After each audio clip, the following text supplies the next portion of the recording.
hanggang ngayon ikaw pa rin ang siyang laman ng aking isip.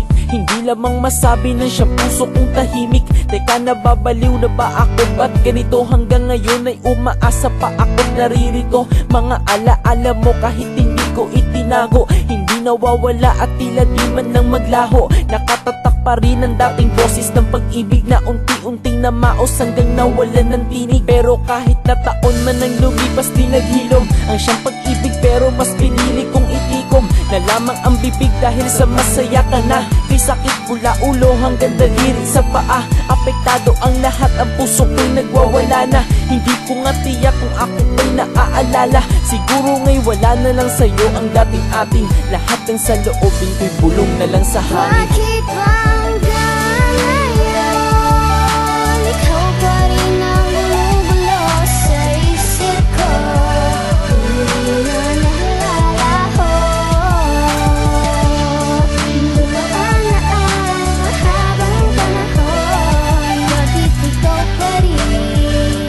Bakit ikaw pa rin hanggang ngayon?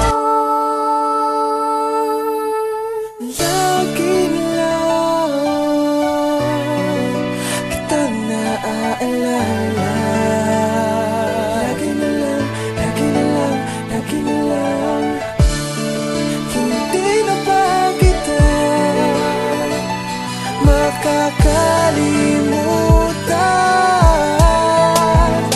Hanggang ngayon ako'y binubulabog ng guni-guni sa aking isip, kung kaya't ako'y madalas na di mapakali. Ang inang damdamin to, pinapaasa lang ako. Akala ko'y limot ka na, nasasaktan tuloy ako. Sa bawat pagpikit ng mga mata ko, naiiyak ako, naaalala ko kasi nung naghiwalay tayo. Ikaw ay nambubulyaw, ako na may naninigaw. Nung ikaw ay umayaw, agad din akong bumitaw. O diba ako ay isang literal na gago. Hindi ko naisip kung bakit ba ako nagbago. Dahil sa'yo kung bakit ako nagmukhang tao. Pinatunayan mo na may silbi pa ako. Ang mga alaala natin ay tuloy-tuloy dumadaloy, para mapalaboy na naghahanap ng pusong marupok makahoy. Mula noon hanggang ngayon, o diba ang layo na, pero mahal pa rin kita. Oo, mahal pa rin kita. Bakit ba hanggang